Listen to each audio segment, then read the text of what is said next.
Thank you for joining me again for the Author Stories podcast, where I bring you the story behind the stories and the storytellers. This is Hank Garner, your host, and as always, you can find all of the archives for the show at hankgarner.com. Also find us at our new Facebook page, facebook.com/authorstoriespodcast.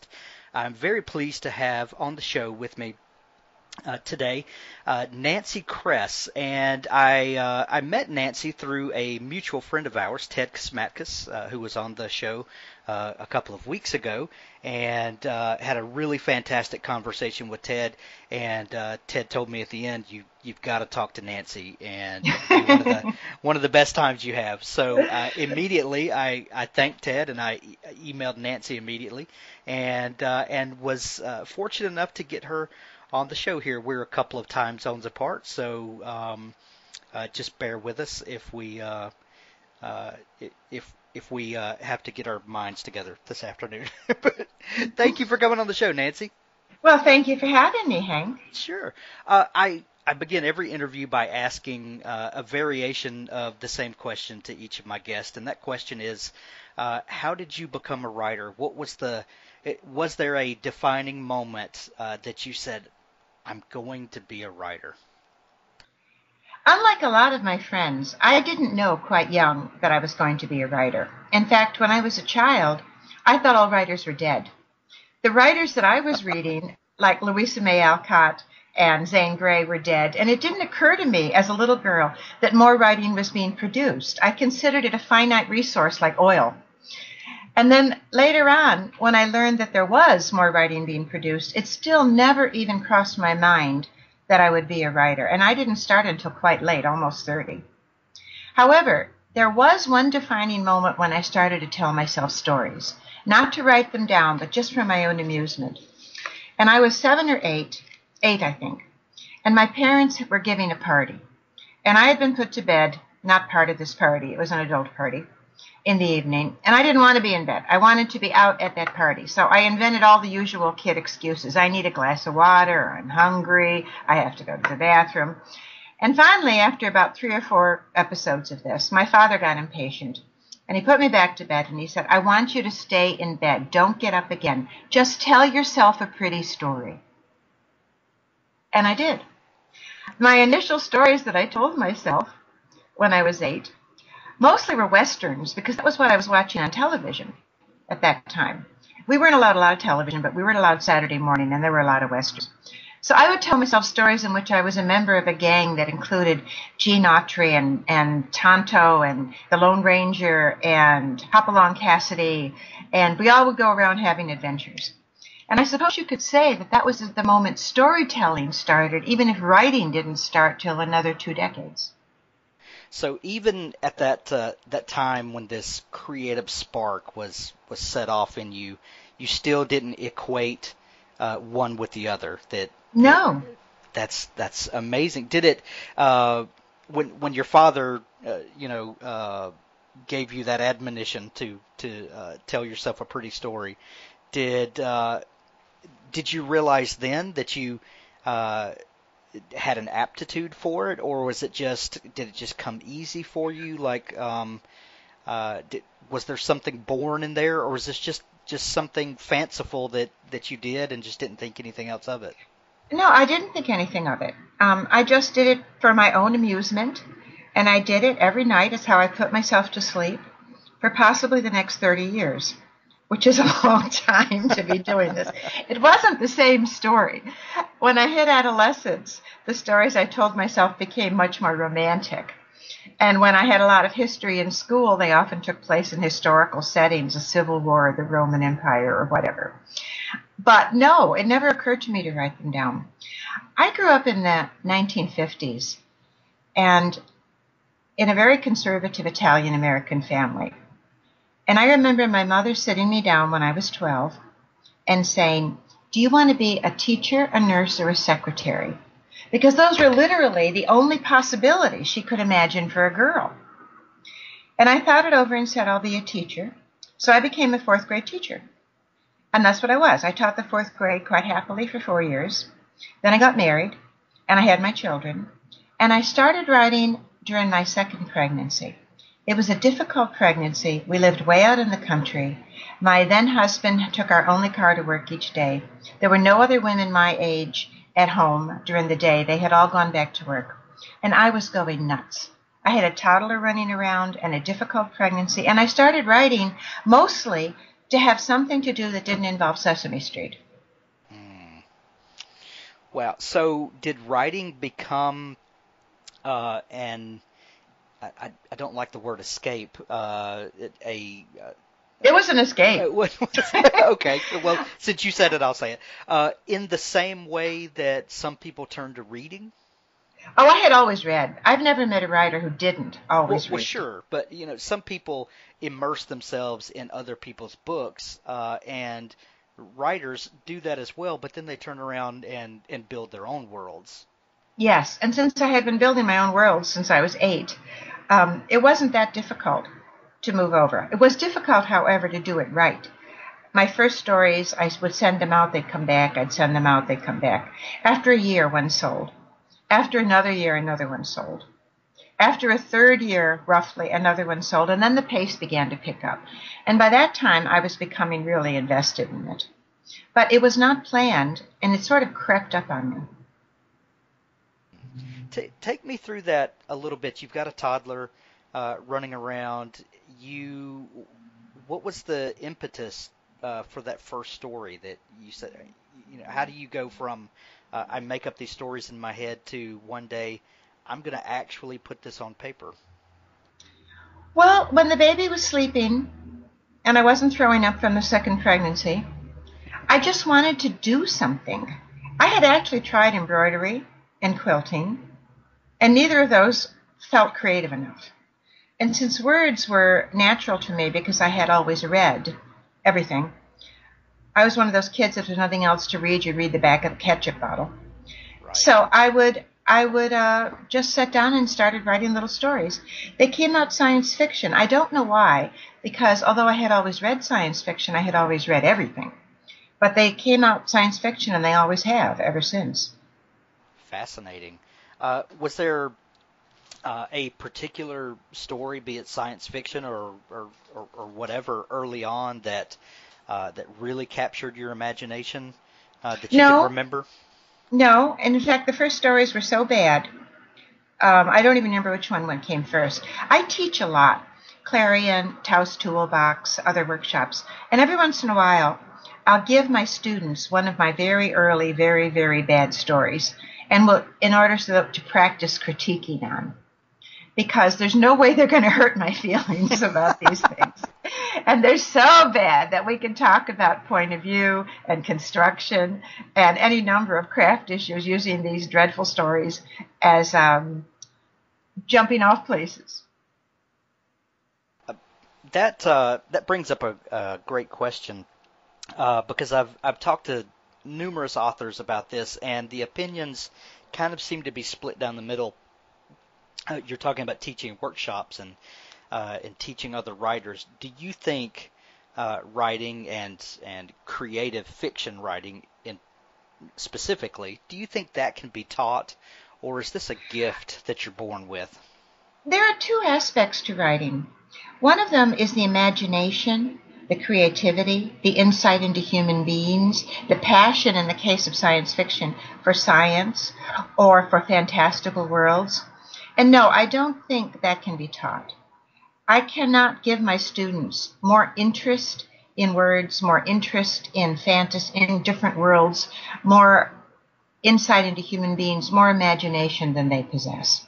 But the other half of writing is craft. And yes, you can teach craft. And if people didn't take workshops, they would eventually discover these things on their own. I mean, after all, there's no record that Tolstoy or Jane Austen actually trundled themselves to a workshop to learn about point of view. Right. But it is a shortcut to try to have these things explained and illustrated and then to get feedback on your work so that you can see how it applies. The craft includes things like what a point of view is and why it's nice to have one. How construction of a story builds by raising the stakes from scene to scene, how you create emotional impact in the reader, because frequently people who want to write they know what they want their story. They can see it in their head, and they see it like a movie. We see a scene unfold with our characters walking around in whatever background they're in and talking to each other, and the background is there, and the dialogue is there, and whatever they're wearing is there, and whatever they look like is there, all simultaneously. In our heads, it's a multimedia event. But when you put it on the page, writing is a linear event. This detail, and then this detail, and then this detail. And so much of writing is translating a multimedia event into a linear event. And that kind of thing you can learn to do better, both from explanation and examples, and especially feedback on your own writing to see where it's succeeding and where it isn't. That's what a workshop can give you. Speaking of Tolstoy and Austen, one aspect that we have really lost in our modern, especially Western culture, is we don't have any form of mentorship and apprenticeship that a lot of tradesmen and artists, especially in times before us, where it did, where you could study with another person who has been effective at their craft and learn from them, and we've lost that, and maybe that's one thing that workshops are able to kind of fill some of that void. What do you think? I do. In addition to craft, you also make connections. You meet other students, and very frequently my students will form spin-off workshops afterwards. They'll do it by mail, so that after the workshop is over, they keep exchanging manuscripts and critiquing them with those people that they found on their same wavelength during the workshop. And that can go on to get feedback and improve it. It's hard when you're first starting to understand that you are not the reader. You put it down and it seems perfectly clear to you, but you are not the reader. You are the writer. Somebody else is the reader. And giving a manuscript to several other people that are good readers can give you insights into it that you would not get on your own, because in a way you're too close to it. When you get past a certain point and you're selling novels, editors will do this for you. But in the beginning, you have each other mostly, and workshops like Clarion, which is 6 weeks, Odyssey, which is 6 weeks, Taos Toolbox, which is 2 weeks, Bible Paradise, which is 1 week. People find the ones that suit them best, and then they go on from there. But yes, I definitely think workshops are valuable for that reason, or I wouldn't be teaching in them. Absolutely. So take us back to that first story that you started writing when you've got the toddler running around and mom needs an escape. And you start writing the story, and at some point it clicks with you that you're onto something. And you said that you shopped some stories around. When did you first begin to gain a little traction with, okay, I feel like that I'm onto something here. I'm, now honing my craft, and I'm putting out quality work, and now people are starting to take notice of that. What was that process like, and how long did that take for you to finally get some acceptance and find an audience? It was very slow. The first story I sold, I sent to a magazine called Galaxy. And what I didn't understand is that Galaxy was trembling on the brink of bankruptcy, and they had stopped paying their authors. So everybody who knew anything, and I didn't know that there was fandom, I didn't know that there was Locus, I didn't know that there were conventions, I didn't know that there was scifi. I knew nothing. I was working in a vacuum. And I sent this story to Galaxy, and because they were desperate, they took my story, published it, and promptly went bankrupt. It took me 3 years to get my $105 of writing persistent letters to the publisher. And finally, I think he just got sick of it and sent me my $105. But it was my first sale, and I wanted it. But right. I can't say it was a particularly good story. I think it took me a long time to understand how a story works. I had a natural facility with words, and that can carry you only so far. You also have to have movement and construction in a story. And frankly, I think I'm still learning this. It's a constant process, that's for sure. Yes. You started writing, you said that you read everything, but these stories started coming out as sci-fi. What type of sci-fi? There's so many variations. What kind of what form did your stories take, and what intrigued you in these stories? They were pretty derivative in the beginning. I would be reading authors that I liked, and I would try to write stories like theirs. I would write stories of social consciousness after I had been reading Ursula Le Guin. I would read some people who were writing space operas, and I'd write a couple stories set on spaceships. I think that that's one way that you learn. My first three novels were fantasy. I don't know why. And the first one was extremely derivative of Peter Beagle, a fact noted by every single reviewer who reviewed the book when it came out. Were you searching for a unicorn? No, I wasn't searching for a unicorn, but it was very, very much a Beagle novel. Gotcha. And it was, I don't know what you would call it, a sort of feminist fairy tale quest philosophical novel. I don't know. It was in print for about 20 minutes, although I'm still fond of it. The next two fantasies I wrote were much more conventional kind of fantasies, and the second novel that was published is really dreadful. In fact, the publisher who published the first one, which was Pocket Books, turned down the second one, and they were right to do so. It was picked up elsewhere, but when some people bring it for me to sign at signings, I often write in it, "Don't read this one, please. I don't like it anymore." By the third one, I was starting to see how you construct a book, but not all that easily. And then, for reasons I can't explain, I got tired of writing fantasy and I switched over to science fiction. So the fourth published book was a science fiction novel, An Alien Light, and it was set on another planet and involved one alien and two human cultures. As I've gone on, the books have gotten more and more involved with hard science, especially with genetic engineering. And the books that I write now, the ones that are the novellas, the short fiction, and the long ones, tend to be near-future extrapolations, mostly, of genetic engineering, which interests me a whole lot. I think a lot of writers have a desire to write some sort of epic fantasy. I wonder what that is. I think, and then a lot of people sit down and try to write one and think they're going to be the next Tolkien, and it just doesn't quite work out that way. Is there something?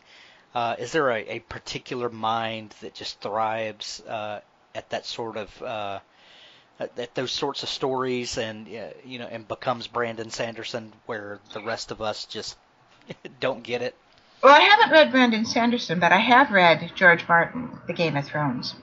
I think you have to, first of all, have a passion for these worlds, and George does. Sure. And secondly, you have to be willing to create meticulous detail, because that's what fans of those big epic fantasies want. They want backstory going back generations. They want lots of details and subplots, and they want lots of armor and swordplay and knowledge about how things work in this particular world, both the magical and the more mundane aspects of it. And you have to have a passion to do that. J.K. Rowling did the same thing with Harry Potter.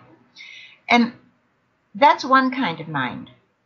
Another kind of mind, which I think is mine is closer, is really fascinated by the where might we actually go as a race, as a human beings, as a species.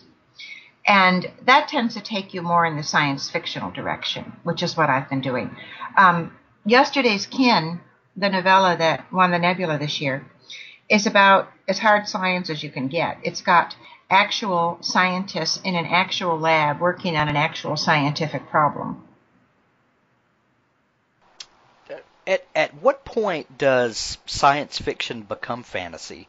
Especially when you're dealing with alien worlds and alien cultures. It seems like those lines get blurred. Oh, they are. Or could, yeah. They're very blurred. It's one long continuum. I mean, I've sat on panels that have argued for an entire hour over what is fantasy and what is science fiction and what's the difference. And nobody ever got anywhere. You pick up the topic, you carry it around in circles for an hour, and then you set it down again. It's a continuum from pure fantasy, which has got magic. This frankly says, this is magic, we can't do it, but in my book we can. All the way up to hard science that says, Benford, for instance, Gregory Benford, you have to stick to what is a reasonable extrapolation from known science and not go beyond that in any way.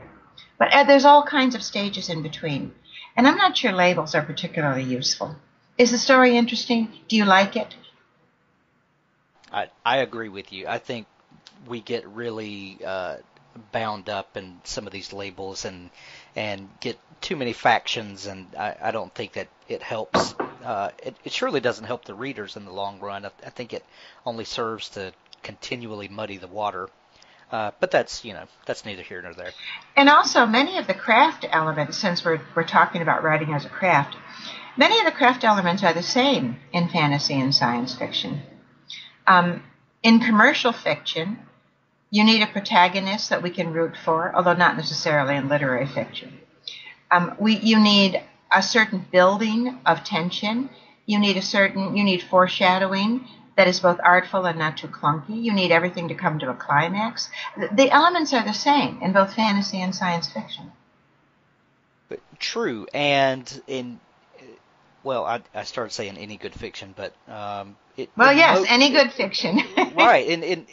In most good fiction, you need characters that the reader cares about. Yes, you do. And the rest the rest can be window dressing, but if you don't have characters that a reader wants to invest in, then you're not going to have a story that anybody wants to read. No, you're not. And in literary fiction, it may be that you don't identify with the character. You're merely interested in what happens, or possibly appalled. I've read fiction where I couldn't put it down. George Martin's Sand Kings come to mind. But it's certainly that I'm not identifying with Simon. But I'm really, really interested at the same time that I'm appalled. Right. Sometimes it's just like a train wreck. You don't want to watch it, but you can't take your eyes off That's of it. Right. And those are effective stories, too. Right. Do you have any tips about building believable characters? We can build alien worlds and cultures and all of that stuff, but at the end of the day, I think, just my opinion, what people really look for is insights into the human condition. Do you have any insight into that, about building these believable characters and characters that people want to care about? One of the two questions that drives fiction, and that also has a direct bearing on building characters, is, what do these people want? Characters that readers will want to read about have to want something, and they have to want it passionately, and they have to be willing to act in order to get it. Because that's what's going to drive the story, and it's also what's going to draw the reader in. Passive characters that don't want very much and just kind of are acted on almost never engage a reader in the same way. If you have a character who is vivid and wants something and wants it passionately and is willing to work to get it, no matter what that might involve, whether it's very small scale or whether it's very large scale, you're halfway home. Interesting. So building in this tension. Well, you don't build it in. You start with it. Okay. This is the starting place. What does this character want? That's one of the two questions that drive fiction. And the other is, what can go wrong? Because fiction is basically about stuff that gets screwed up. Nobody wants to read a 400-page novel where everything goes well. True. Things have got to go wrong. So what does this character want, and what can go wrong, are the two questions that create narrative drive. And then the rest of the story is our hero figuring out how to deal with the problems, the roadblocks that you put in his or her way. Right, and he will figure it out depending on what kind of a person he is. Henry James says character is plot. And what he meant is that different characters will go after the same goal in much different ways, depending on who they are, what their personalities are, what their character is. And that's what drives the plot. Think about it. If two men, for instance, want the same girl, one of them will try to show off and get her attention and impress her and send expensive flowers and expensive presents and take her expensive places and brag a little bit about how much money he has. A different kind of person might go after her by trying to show a lot of sensitivity to whatever it concerns her, by listening to her, by asking questions. They have the same goal. They want the same thing. But they go at it in entirely different ways depending on their personalities. So that's what Henry James meant by character is plot. I tend to agree with you, and you can tell the difference in a book that was that from the very beginning was only thought about as plot, and the characters are kind of an afterthought because we need people to put into this brilliant story that I dreamed up. I think you can tell the difference when an author has approached a story that way. I think you can too. And there are some good stories, or at least stories that I like, that I think are mostly driven by the plot. But it has to be a hell of a plot. Right. Well, and people like John Grisham have made a fantastic career out of, That's exactly who I was thinking of when you said that. Because I enjoy Grisham, or at least most of the books. And the characters they don't have that much depth. But he knows his courtroom stuff. Courtroom stuff interests me. The law interests me. Had I been born in a different period and in a different kind of family, I think I would have gone to law school. Yeah. It interests me. So I enjoy Grisham, but not because he's so great at building complex characters. Right, but it's almost like the process becomes a character in his books, which is interesting. That I think very few people can pull it off the way he does. Yeah. That's one of those talents I think that he probably. He's good at pace too. He's really good at pace. He keeps it moving. Yeah. Are you a plotter or a pantser, as it I'm were? a pantser, and I kind of wish I weren't. Because it's not an efficient way to write. What I do is the first couple scenes will come to me, and I usually write them very fast at high speed. And then I have what I have is a character in a situation. And then I think, okay, now what? And then I have to start asking myself questions and feeling my way through the story.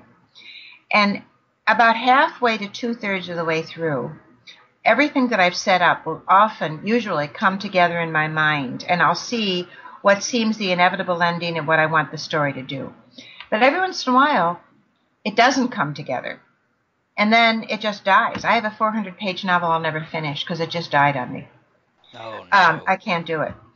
Usually they do come together, but after they do, that means that the first half is a mess. I mean, it's an unholy mess. Essentially, it's an outline for what's supposed to be there now that I know what I'm doing. So I have to go back, and the second draft, I have to pretty much start all over for the first half of the book. The second half is okay because I knew what I was doing then. This is not efficient. My friend Connie Willis is just the opposite. She outlines obsessively. She knows everything that's going to happen in every scene, and then she writes the scenes out of order. She writes the one that appeals to her at that moment and stitches them together later. I could no more do this than fly, but it works for her. I've heard of people that do that, and I'm a kind of a weird hybrid between the two. I usually have a very, very, very rough outline, more like a list of scenes where I think something ought to happen, and that usually changes as it goes through. But I kind of do that to keep myself from just staring at the computer monitor for very long. Mm-hmm. And it kind of changes as I go, as I learn the characters and they progress or whatever. But even if I kind of have these dots on the map that I know of, I could not go to the end and write one of those ending scenes and then come back and stitch it in later. That is mind-blowing to me that people are able to do that. Ted Chiang once told me that he writes the last sentence of his story first. Well, I've heard other people say that, and I get that a little bit because you know where you're going, and then a lot of things can change in the middle. But But yeah, I still couldn't do that, I don't think. Well, me neither. Ted is a fabulous writer, but I could no more do that. It's impossible. I don't know the last sentence. I don't know the climax when I start. Wow. But I wish I did. Yeah, I hear you. Me and you both. So you're starting to publish some short stories back then, and then you mentioned these 3 novels that you wrote, the 3 fantasy novels, and then you switched to science fiction. When did you decide to go from short fiction to, you know what, I think I could write a full length, novel work or novella? How did that progression come about for you? Well, like everything else, that wasn't planned either. The Beaglesque first novel was supposed to be a long short story. And it got longer and longer and longer, and it ended up 66,000 words, which at that time was a viable length for a novel. So I didn't really plan on writing a novel. Actually, Hank, my whole career has sort of been unplanned. It's just kind of stumbling forward from one thing to the next. Well, those are usually the best. Well, sometimes. If I had actually followed up my largest success, Beggars in Spain, with more books like that, I probably would be richer than I am. But instead, I followed it up with different kinds of books, 2 thrillers, one extremely depressing cautionary tale about plastics in the atmosphere, one thriller, another thriller, in which a plague is spread by pet dogs, which means that a whole lot of dogs have to be euthanized. 4 publishers turned this down. They said the same thing. They said, "This is really well written and exciting, but we can't publish it because dog lovers are going to hate it." No. Finally, eventually, someone did publish it, but it was touch and go for a while there. And my son said to me, "Well, Mom, maybe you should have the plague spread by gerbils." But, that doesn't have the same impact. Right. Apparently, you can kill off entire planetfuls of people, but don't touch a dog. Oh, boy, does that speak to so many things. I'm just not even going to touch that. But you're right. You're absolutely right. It's crazy. Tell us about that, the book, Beggars in Spain. Beggars in Spain, which came out in the early 90s, was first a novella that won both a Nebula and a Hugo. And it's about people genetically engineered to not need to sleep. And I wrote it out of jealousy.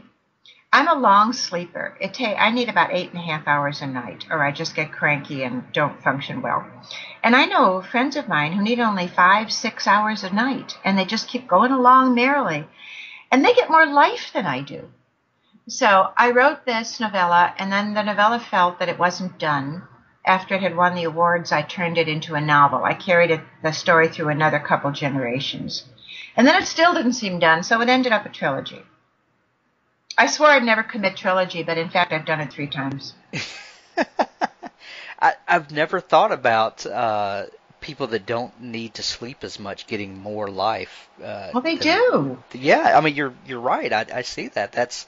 But that's a great impetus for a novel. Yeah. Well, I had first had the idea. This story was a long time coming. I had the idea that I wanted to write about people who don't sleep pretty early in my career. And I wrote a story, and it was rejected by every single editor in the business because it wasn't very good. Robert Silverberg, in fact, rejected it twice. What I didn't know as I worked my way down the list is that he'd changed editorial chairs. He was at Orbit, I think, at that point. And when I sent it to him the second time, he sent it back, and he said, "I didn't like this the first time, and I still don't like it." So I put the story away. And a couple years later, I tried again. And this time it was so bad that even I could see it wasn't any good, and I didn't send it out. And then I waited more years, and then finally it clicked in the right way, and I was able to write the novella. Sometimes it's a long growth period. Yeah, but this story won a Hugo and a Nebula. Yes. What was that experience like, going from almost an accidental writer, surely one that someone that never planned to be a writer, like a lot of people, do, to then being a Hugo and Nebula winner? Well, it was my second Nebula. I'd won one before, but it was it was my first Hugo. So that was, in fact, very exciting. Now there are like I bet. When when did you first get word that the story was really getting people excited and that it might be a contender? I didn't. I'm not plugged into fandom very much. And Wow. I knew that some people had liked it, but I didn't really know that it was going to end up on the ballot. And it did. And then I really didn't expect it to win, but it did. And of course, it was a tremendous thrill. I can imagine. You have you've had a an extensive career, and you've published quite a lot, and have um, managed to build a reputation and to keep publishing for a lot of years.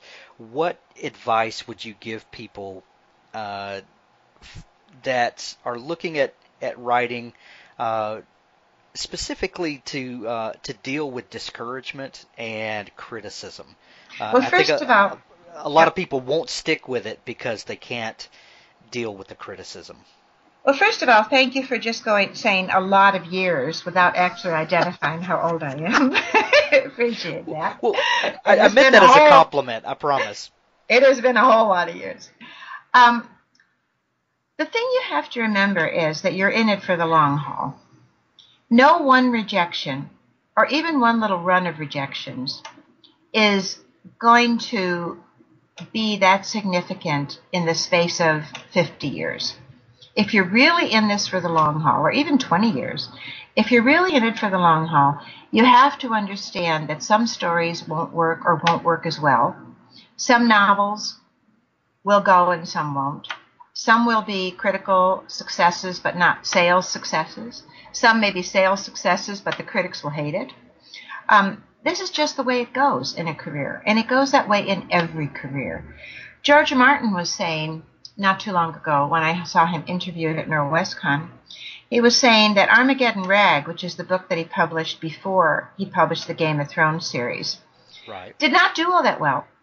And he actually wondered if his career was over. And then when he wrote the first Game of Thrones book, initially it didn't sell very well either.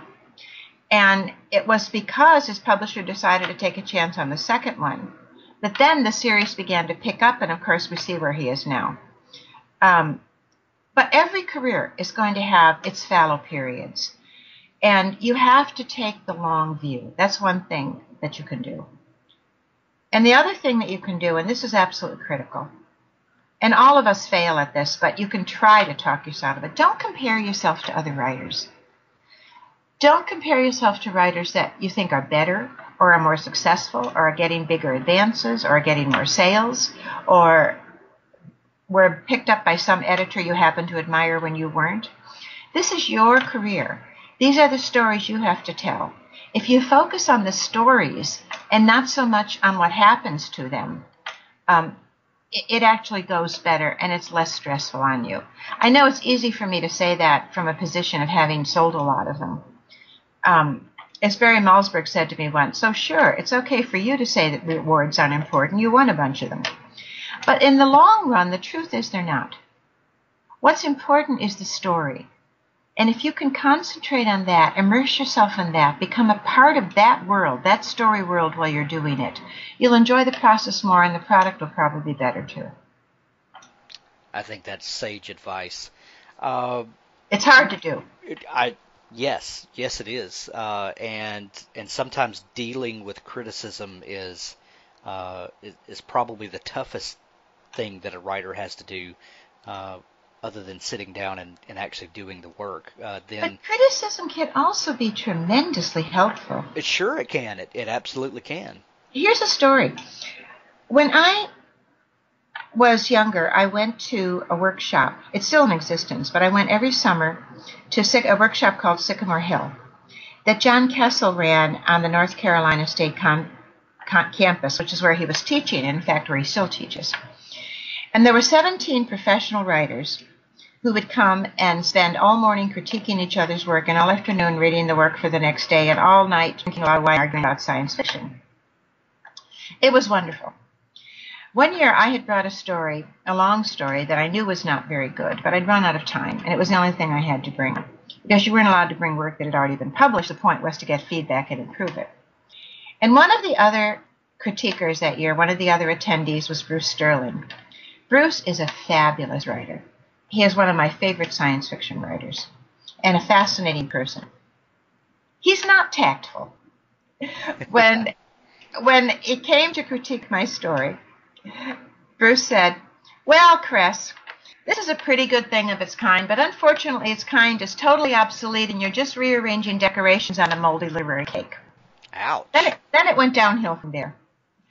But he had very specific things to say about what I was and was not doing. And he was right, damn it. I went home and licked my wounds for a couple months or a couple weeks, and then I took all of his things to heart, what he had said, and my fiction then jumped quite a bit in quality afterwards. That's great. And useful criticism is something to be treasured for sure. Sure, it hurts our feelings. Sure, no one likes to have to get poked on, but what you do with it is what matters. Yes. True. A lot of your stories now, you mentioned earlier, deal with genetic engineering and that sort of thought process. What is it that excites you about that? I'm not trained as a scientist. My degrees are in English. English literature, and I did my master's work on Jane Austen, which is a very long way from genetic engineering. What could be argued? But this is the future. This is where it's going. This is going to be the century of biotech in the same way that the 20th century was the century of physics. We are doing incredible things already with the genetic engineering of bacteria.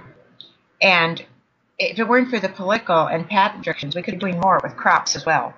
But this is what we have to do if we're going to feed the growing number of people on a planet, especially a planet undergoing climate shift. We have to do this. And there are just fantastic results coming from it. Most of the insulin that diabetics now use is made by genetically altered E. coli. And it has made it cheaper and more available. And they improve most of the medicines. And I guess that field is ripe for imagination to run wild with what could be next. Yes, it is. It is. And I like it when it is handled in a balanced kind of way. There's too much SF in which cloning, for instance, which is nothing but delayed twinning, produces monsters or people with telepathy or all kinds of strange powers or evil hearts or evil twins or whatever. It's twinning. It's very delayed twinning. That's all it is. And I think taking a more complex and realistic approach to genetic engineering than science fiction has in the past is a more interesting route to go. A topic that has come up on the show several times with other guests is the role of science fiction in our advance as a civilization in the past. That especially in that boom of the 40s, 50s, 60s, where we had all this great, Heinlein and Hubbard and all of these guys that really motivated a generation of scientists to push the boundaries. Do you see that happening again or continuing to happen? I don't know that many young scientists, so I don't know for sure that it's happening, but I'm sure that it is. People read science fiction, they get fired up about something that they've read or something that's a possibility, and it does help, I imagine, influence them going into scientific careers. But remember, I'm not in a scientific career, so I can't say for sure. Nancy, can you give us a hint as to what you might be working on next? Well, in September, I'm glad you asked. At the end of September, Subterranean Press is bringing out the best of Nancy Kress, which is 21 stories in a beautiful collector's edition with a cover by Tom Canty. And it has been a whole lot of fun choosing the stories and writing the afterwards and working with the editors on this. And that's kind of what I've been doing for the last couple months, because in the summer I teach a lot and I travel a lot. And when fall actually comes, which is going to be like another week, 2 weeks, I'll be settling down to start another novel. Cool. Subterranean has been doing some really great work the last few years. Yes, they have. That's awesome. Nancy, thanks so much for taking time to share with me this afternoon. Can you tell people where they can connect with you and can follow your work and get plugged into all that you do? Well, my website is being redesigned even as we speak. And I'm hoping that another week or two, because the one I have now, first of all, it's 3 years out of date, which is pretty pathetic. But the new website will be up in a couple weeks, and then people can go there and see what's happening. Awesome. And we'll update the show notes to reflect your new website when it goes up. Thank you. Nancy, thank you so much for coming on the show. Well, thank you for asking, Hank.